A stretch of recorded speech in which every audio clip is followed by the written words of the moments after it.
Hello everyone. तो current affairs की इस सीरीज में आज ये तीसरा पार्ट है और आज जो भी क्वेश्चंस होने वाले हैं करंट अफेयर्स के वो रिलेटेड होंगे आर्थिकी से यानी इकोनॉमिक्स से। तो चलिए शुरू करते हैं। तो पहला क्वेश्चन है कि प्राइम मिनिस्टर नरेंद्र मोदी द्वारा महाराष्ट्र के किस स्थान पर पीएम मित्र पार्क का शिलान्यास किया गया। तो अभी हाल फिलहाल में प्राइम मिनिस्टर ने अमरावती ज़िले जो कि महाराष्ट्र का एक ज़िला है वहाँ पर पीएम मित्र पार्क के स्थापना का शिलान्यास किया है। अब हम समझते हैं कि पीएम मित्र पार्क है क्या। तो देखिए पीएम अगर इसका नाम पूरा पता चल जाए मित्र का, पीएम मित्र का, तो हम आसानी से समझ सकते हैं कि ये इंडस्ट्री है क्या। तो पीएम का मतलब तो प्रधानमंत्री हो गया। उसके बाद मित्र का मतलब है mega integrated textile regions and apparel. तो यानी जो है ये जो इंडस्ट्री जो तैयार करी जाएगी यानी जो ये पार्क तैयार किया जाएगा ये जो होगा टेक्सटाइल इंडस्ट्री का। तो मतलब वहाँ पर जो है कई सारी कंपनी टेक्सटाइल की लगेंगी, तो उसी को बोला जा रहा है पार्क। तो शॉर्ट फॉर्म क्या है, शॉर्ट फॉर्म है मित्र, पीएम मित्र park, PM mega integrated textile regions and apparel. तो यह जो है केवल महाराष्ट्र के अमरावती में ही नहीं जो है इसका शिलान्यास किया गया है, बल्कि इससे पहले भी जो है 6 जगह पर इसका शिलान्यास किया जा चुका है।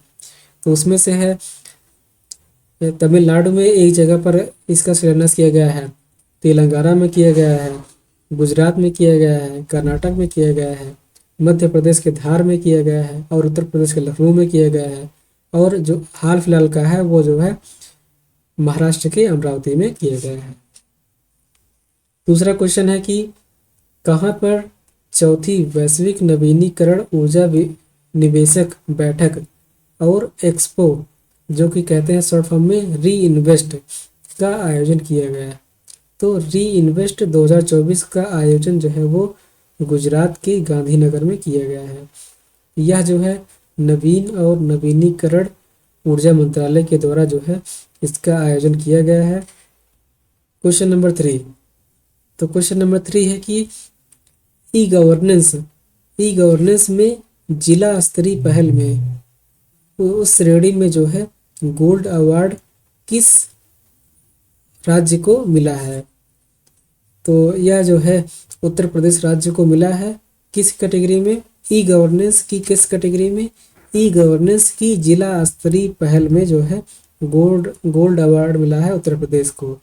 और यह जो है किस परियोजना के लिए मिला है, तो यह मिला है लैब मित्र परियोजना के लिए। तो फिर से समझ लेते हैं। तो देखिए ई गवर्नेंस जो है ये एक पोर्टल है, तो ये एक मेन मतलब मिशन था, तो उसके तहत जो है कई सारे जो है पहल किए गए और उसमें जो है कुछ परियोजनाएं थी। तो उनमें से एक परियोजना है लैब मित्र, और उस लैब मित्र में जो है जिला स्तर पर जिसने सबसे अच्छा परफॉर्म किया है वो उत्तर प्रदेश ने किया है। तो इसलिए जो है ई गवर्नेंस में जिला स्तरीय पहल में गोल्ड अवार्ड उत्तर प्रदेश को मिला है, और यह जो है लैब मित्र परियोजना के लिए मिला है। लैब मित्र परियोजना जो है ये वाराणसी में शुरू की गई थी। Question number 4। तो क्वेश्चन नंबर 4 है कि वर्ष 2024 की फॉर्चून ग्लोबल 500 सूची में शीर्ष रैंक प्राप्त करने वाली कंपनी कौन बनी। तो यह जो है अमेरिका की वॉलमार्ट कंपनी है जिसने जो है फॉर्चून ग्लोबल 500 में पहली रैंक प्राप्त की है। ये जो है अमेरिका की एक कंपनी है, और इस कंपनी ने जो है अभी हाल फिलहाल में जो है जो एक इंडियन कंपनी थी फ्लिपकार्ट, तो फ्लिपकार्ट को जो है इसने खरीद लिया है। बढ़ते हैं अपने अगले क्वेश्चन की तरफ। तो अगला क्वेश्चन है कि कौन सा राज्य किसानों से सभी फसलें न्यूनतम समर्थन मूल्य यानी मिनिमम सपोर्ट प्राइस जिसे कहते हैं एमएसपी उस पर खरीदने वाला देश का पहला राज्य बन गया है। तो यह राज्य है हरियाणा। हरियाणा ने जो है किसानों को यह जो है आश्वासन दिया है कि वह जो है अब जो है किसानों से सभी प्रकार की फसलें जो है न्यूनतम समर्थन मूल्य पर खरीदेंगे। तो इससे जो है किसानों की चिंताएं दूर हो गई हैं वहाँ पर। अगला क्वेश्चन। तो अगला क्वेश्चन है कि अलौह धातु क्षेत्र जिसे कहते हैं नॉन फेरस मेटल सेक्टर, मतलब जो है जो लोहे के अलावा जो भी मेटल होते हैं तो उस क्षेत्र में जो है जो भी आंकड़े अभी तक आए हैं तो उसमें उन आंकड़ों के अनुसार 2024-25 में विश्व के सबसे बड़े एल्युमिनियम उत्पादक में भारत जो है किस स्थान पर है। तो भारत जो है एल्युमिनियम उत्पादन में पूरे विश्व में दूसरे स्थान पर है। अगला क्वेश्चन, भारत विश्व स्तर पर चूने के उत्पादन में कौन सा स्थान प्राप्त है उसे। तो भारत जो है चूना उत्पादक देश में तीसरे स्थान पर है। अगला क्वेश्चन, भारत जो है पूरे विश्व में लोहे के जो भी खनिज होते हैं, लोहे के जो भी अयस्क होते हैं बेसिकली, तो लोहे के जो भी अयस्क होते हैं उनका उत्पादन करने में विश्व में कौन से स्थान पर है। तो यह जो है चौथे स्थान पर है। तो अभी सीरीज में हमने देखा दूसरा, तीसरा और चौथा। तो भारत जो है वो दूसरे स्थान पर किस में है, एल्युमिनियम उत्पादन में भारत जो है वो दूसरे स्थान पर है, और चूना उत्पादन में तीसरे स्थान पर है, और लौह अयस्क यानी आयरन ओर में चौथे स्थान पर है। ठीक है।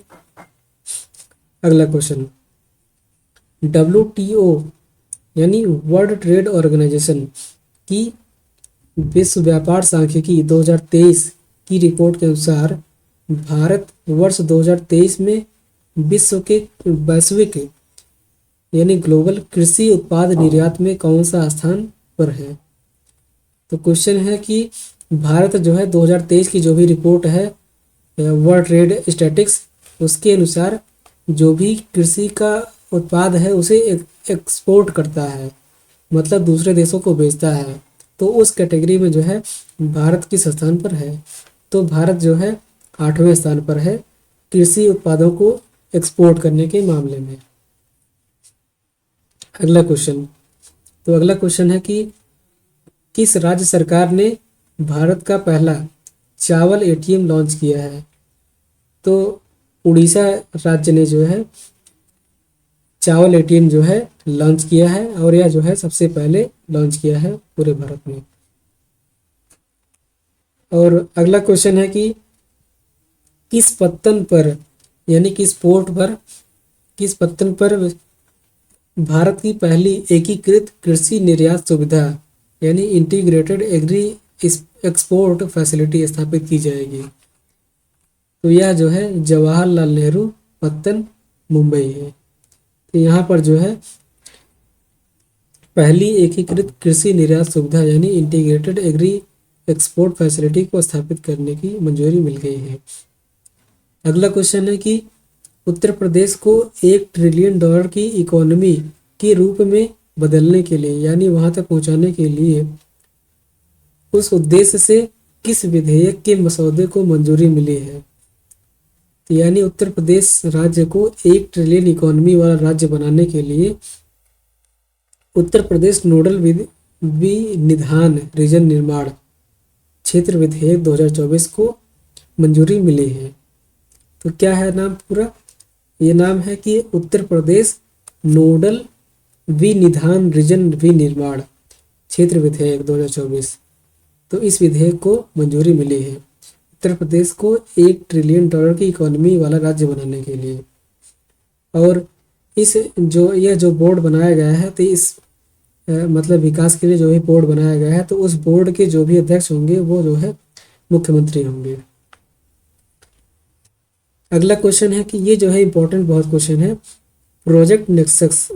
तो इसका आंसर है, लेकिन ये काफ़ी ज़्यादा इम्पोर्टेंट क्वेश्चन है ये। तो ये क्वेश्चन है कि भारतीय रिजर्व बैंक ने किसमें शामिल होने के लिए 4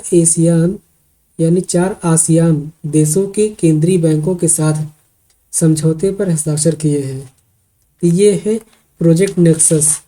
तो प्रोजेक्ट नेक्सस में जो है भारत ने 4 आसियान देशों के साथ में जो है मतलब RBI ने, रिजर्व बैंक ऑफ इंडिया ने जो है हस्ताक्षर किए हैं। तो ये है प्रोजेक्ट नेक्सस में। और प्रोजेक्ट नेक्सस जो है वो एक बहुपक्षीय अंतर्राष्ट्रीय पहल है।